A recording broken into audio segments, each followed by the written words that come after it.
দর্শক কেমন আছেন সবাই? আশা করি সবাই ভালো আছেন। কোন কোন সিস্টেমের প্রভাব পড়বে বাংলায়, তাছাড়া আজ রাত ও আগামীকাল বিকাল পর্যন্ত কোথায় কোথায় বৃষ্টি হবে তা নিয়ে আজকের ভিডিওতে আলোচনা করব। ভিডিওতে আলোচনা শুরু করার আগে চ্যানেলটিকে অবশ্যই সাবস্ক্রাইব করে ভিডিওটিতে লাইক করে দিবেন। এবার আসে মূল বিষয়ে।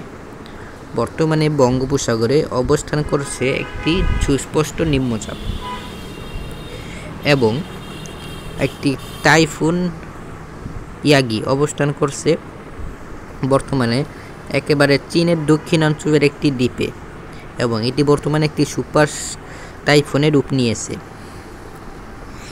এই বঙ্গোপসাগরের নিম্নচাপ এবং এই সুপার টাইফুন ইয়াগির প্রভাব পড়ার সম্ভাবনা রয়েছে বাংলায়, বিশেষ করে বাংলাদেশ এবং পশ্চিমবঙ্গ, ত্রিপুরা, আসাম ও উত্তরবঙ্গে। তো আগামী 10 তারিখ নাগাদ ঘূর্ণিঝড় ইয়াগি এসে পড়ার সম্ভাবনা রয়েছে একেবারে ভারতের মণিপুর, মিজোরাম রাজ্যের উপরে।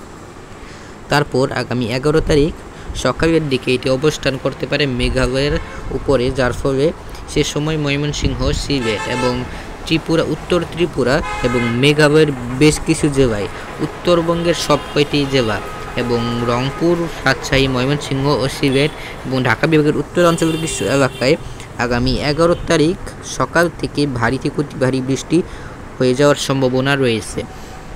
অন্যদিকে যে নিম্নচাপটি বর্তমানে বঙ্গোপসাগরে অবস্থান করছে, এই নিম্নচাপটি দক্ষিণবঙ্গের উপকূলে আঘাত হানার সম্ভাবনা রয়েছে, যে কারণে আগামী 11 তারিখ সকাল থেকে দক্ষিণবঙ্গ এবং দক্ষিণ বাংলাদেশের বিভিন্ন এলাকায় ভারী বৃষ্টির শুরু হয়ে যাওয়ার সম্ভাবনা, এবং এ সময় দক্ষিণ ত্রিপুরাতেও হালকা থেকে মাঝারি বৃষ্টির সম্ভাবনা রয়েছে।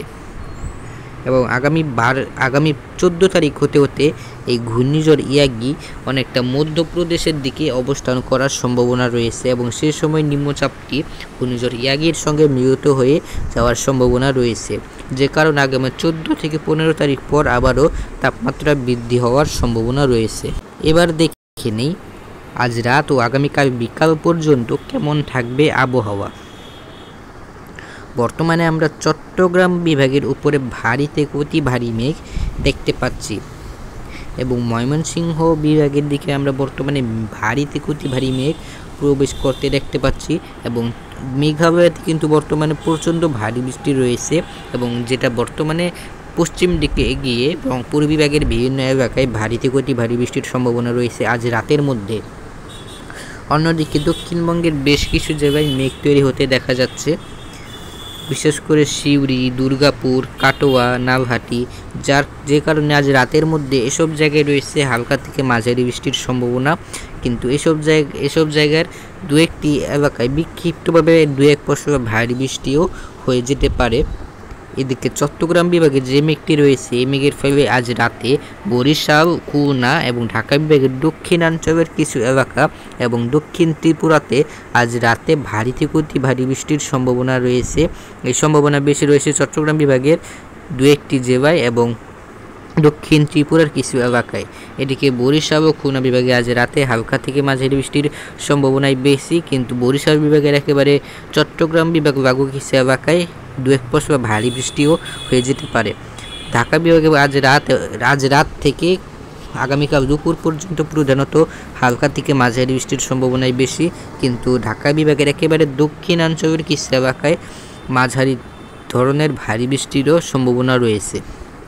ময়মনসিংহ ও রাজশাহী, সিলেট বিভাগে আগামী 24 ঘন্টায় হালকা বৃষ্টির সম্ভাবনাই বেশি, কিন্তু ময়মনসিংহ বিভাগের একেবারে মেঘালয় ঘেঁষা এলাকাগুলো এবং সিলেট বিভাগের একেবারে মেঘালয় ঘেঁষা এলাকাগুলোতে আজ রাতে এবং আগামীকাল বিকালের মধ্যে ভারী বৃষ্টির সম্ভাবনা রয়েছে, এবং ময়মনসিংহ ও সিলেট বিভাগের বাকি এলাকাগুলোতে প্রধানত হালকা মাঝারি বৃষ্টির সম্ভাবনাই রয়েছে।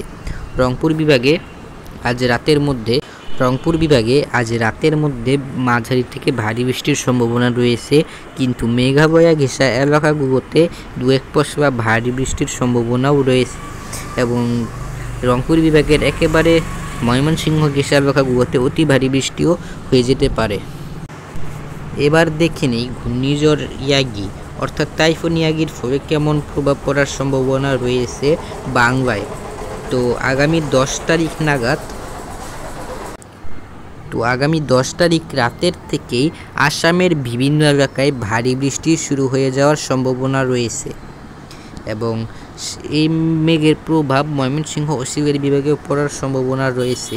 এই মেঘের প্রভাব দক্ষিণবঙ্গে তুলনামূলকভাবে কম পড়ার সম্ভাবনা এবং উত্তরবঙ্গের দিকেও কিন্তু এই ভারী বৃষ্টির প্রভাব পড়ার সম্ভাবনা রয়েছে। তো আগামী 10 তারিখ রাতের থেকেই সিলেট বিভাগ এবং আসামে শুরু হয়ে যাওয়ার সম্ভাবনা রয়েছে ভারী থেকে অতি ভারী বৃষ্টি এবং দিন যত গড়াবে ততই কিন্তু বৃষ্টি বাড়ার সম্ভাবনা রয়েছে ক্রমশ বাংলাদেশের ময়মনসিংহ, সিলেট বিভাগ, রাজশাহী বিভাগ ও রংপুর বিভাগের দিকে।